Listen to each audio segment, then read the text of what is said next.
नमस्कार, स्वागत है आप सभी का एक नए वीडियो में।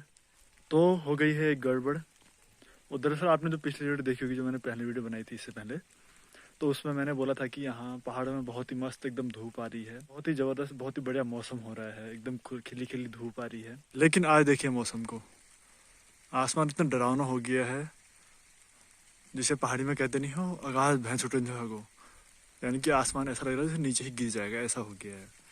पता नहीं किसकी नज़र लगी उस धूप को कि धूप भी चलेगी, और अब बारिश भी शुरू हो गई है और ठंडा ऐसा हो गया है, जिसके बारे में एक और कहावत है पहाड़ी में कि जिसे कहते हैं कि बाद्या शाव मर गए हैं। जैसे कि हमारी जाके थी कि ठंडा इतना हो रहा है कि जैसे बांधे हुए सियार ही मर गए हो, मतलब कहीं अंदर बैठे बैठे ही इतना ठंडा हो गया है।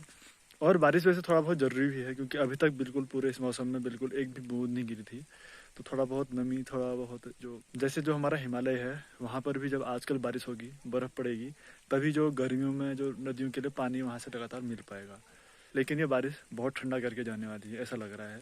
तो भैया मैं तो जाता हूँ आग सेकने, और आप लोग कोहरा सेको। तो इस वक्त यहाँ के मौसम की अपडेट तो यह है कि इस वक्त यहाँ बादल साफ़ हो गए हैं, आसमान खिल गया है, जो काले काले बादल छाए हुए थे वो अब हट गए हैं। लेकिन एक बात ये समझ में नहीं आ रही कि जो उत्तराखंड के युवाओं के भविष्य पर छाए हुए काले बादल हैं, वो न जाने कब छटेंगे।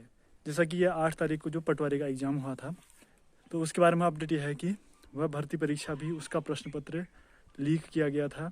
उसको पहले ही, पेपर शुरू होने से पहले ही उसके प्रश्न जो थे उस पेपर में, वो पहले ही कुछ परीक्षार्थियों को दिए गए थे, जिस वजह से अब इस प्रश्न पत्र को रद्द कर दिया गया। इस परीक्षा को जो 8 तारीख को हुई थी उसको रद्द माना जा रहा है और कहा जा रहा है कि इसको दोबारा कराया जाएगा। लेकिन मेरे समझ में ये नहीं आता कि जो इस तरह के नकल माफिया हैं, नकल कराने वाले, इनके मन में किसी बात का डर क्यों नहीं है? कानून, सरकार, कार्रवाई, किसी बात का डर ही नहीं इनको।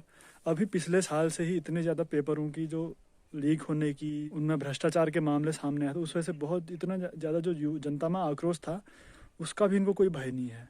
जो सब इन सब के बाद जो पहली परीक्षा हुई, इसको भी इस तरह से लीक करा दिया गया है। साथ ही आयोग द्वारा भर्ती परीक्षा को जिस तरह से सीधे सीधे रद्द कर दिया गया, ये इससे भी आप सिर्फ सॉल्यूशन नहीं मान सकते हैं, क्योंकि जब तक आप एक कड़ी कार्रवाई करके एक उदाहरण प्रस्तुत नहीं करेंगे इस तरह के माफियाओं के खिलाफ, कि जब तक इनके मन में डर नहीं बैठेगा, तब तक इस तरह से पेपर रद्द करके क्या होगा।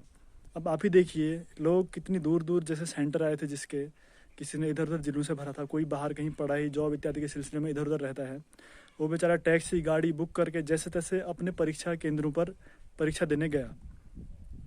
मतलब जिला मुख्यालय में भी पेपर नहीं थे, इधर उधर जिला मुख्यालयों के भी इधर उधर बहुत दूर दूर भी पेपर थे अभ्यर्थियों के। तो वो लोग जैसे तैसे बड़ी मुश्किल से अपने उन परीक्षा केंद्रों तक पहुँचे। अब उसके लिए महंगे महंगे किराए, टैक्सी, होटल, इतना सारा खर्चा लगता है युवाओं का। लेकिन एक रद्द कर देने मात्र से उनकी सारी जो मेहनत होती है, सालों से उनने जो तैयारी कर रखी थी, साथ साथ उनने जो उतने कष्ट उठाए वहाँ पेपर देने के लिए, वो सब भी व्यर्थ में गए। अब ये कोई ऐसा हलवा तो है नहीं कि थोड़ा चीनी कम होगी तो इसको हम दोबारा बना लेंगे, क्योंकि एक युवा पूरे अरमान के साथ, पूरी मेहनत के साथ एक परीक्षा देता है, और इस तरह की जो घटनाएं होती हैं, यह उसके उत्साह को, उसके जोश के साथ साथ उसके आत्मविश्वास को भी ख़त्म करने का काम करती है। सरकार को कुछ ऐसे उदाहरण प्रस्तुत करने चाहिए जिससे इन लोगों के मन में थोड़ा डर बैठे, जो इस तरह के नकल कराने वाले और करने वाले हैं, दोनों के मन में थोड़ा डर बैठे। ये नहीं कि 1 महीने 15-20 दिन उनको जेल में आराम से उनकी खातिरदारी करने के बाद उनको छोड़ दिया जाए। इस तरह से कोई डरेगा नहीं, एक आध बार छोड़ेंगे फिर ऐसे ही करेंगे वो लोग। तो थोड़ा सा एक नज़ीर, एक उदाहरण प्रस्तुत करना चाहिए कि ये इस तरह की कार्रवाई यहाँ होती है। अगर जब तक इस तरह से यहाँ पर सख्ती नहीं होगी, तब तक इस तरह की घटनाएं यहाँ पर होते रहेंगी और युवाओं के भविष्य के साथ खिलवाड़ होता रहेगा। और पता नहीं हमारे उत्तराखंड को किसकी नज़र लग गई है, यहाँ इस तरह की, यहाँ प्राकृतिक आपदाएं तो आती आती थी, लेकिन अब ये मानवों के द्वारा बनाई गई इस तरह की आपदाएं भी ऐसी आ रही हैं, जिसकी वजह से युवा को समझ में नहीं आ रहा कि वो क्या करे। अब जैसे आप ही देखिए, पहले पता 1 साल पहले ऐसे उसके फॉर्म आने में लग जाता है कि ये परीक्षा होने वाली है, कितने पदों में होगी, क्या होगी, इस तरह का निर्णय नहीं हो पाता है। उसके बाद जब इसका निर्णय होता है तो उसके बाद बड़ी मुश्किल से फॉर्म वगैरह आते हैं, फिर उसके बाद उसमें जो डेट होती है उसमें कभी रोक कभी कुछ लगती है, तब जाके वो पेपर होता है। और पेपर होने के बाद या तो इस तरह से वो लीक भी हो जाता है, परीक्षा रद्द हो जाती है, और जो पेपर होता भी है उसमें कभी रिजल्ट, कभी किसी बहाने उसमें इस तरह की मुश्किलें आती रहती हैं।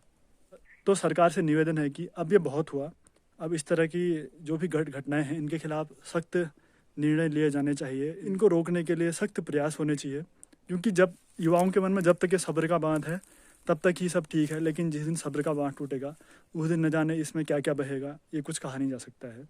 अब इसके बारे में एक जो बड़ी एक पोस्ट बहुत वायरल हुई थी, किसी ने एक पोस्ट की थी कि भर्ती परीक्षाओं को उत्तराखंड जल निगम को दीजिए ताकि उसमें कोई लीकेज ना हो, क्योंकि जल निगम जो कि अच्छी तरह से उसमें वाटर प्रूफिंग का काम करेगा। सरकार से निवेदन है कि चाहे आप जल निगम से कराओ चाहे विद्युत निगम से कराओ, लेकिन पेपर इस तरह से कराओ कि इस तरह से युवाओं के भविष्य का मजाक ना बने, युवाओं की मेहनत का मजाक ना बने। क्योंकि आखिर कब तक युवा इस तरह से कभी पहले भर्ती कराओ करके, फिर उसके बाद भर्ती को अच्छे से ईमानदारी से कराओ करके, और उसके बाद इस तरह से अपने इनके लिए लड़ने के लिए कब तक वो सड़कों पर रहेगा, कब तक वो इनके खिलाफ आंदोलन करता रहेगा। उम्मीद है कि सरकार युवाओं के भविष्य के नज़र में रखते हुए कुछ अच्छे प्रयास करेंगी आगामी परीक्षाओं में। लेकिन इससे फ़र्क ये पड़ता है कि जो युवा मेहनत कर रहे होते हैं उनके आत्मविश्वास को क्षति पहुंचती है। किसी युवा ने बहुत मेहनत की होगी तब जाके उसका पेपर अच्छा गया, लेकिन अब उसको पता चलता है कि उसका पेपर रातों रात लीक होने के बाद रद्द भी कर दिया गया है। इस बार तो इनने इतनी जल्दी निर्णय लिया कि 2-3 घंटे के अंदर ही पता चला कि पहले लीक हुआ है, उसके बाद पता चला कि रद्द भी कर दिया गया है। तो चलिए इसी उम्मीद के साथ कि युवाओं के भविष्य के साथ इस तरह का खिलवाड़ होना जल्दी ही बंद होगा। तो अब इस वीडियो को समाप्त करते हैं। जय देवभूमि उत्तराखंड, जय भारत।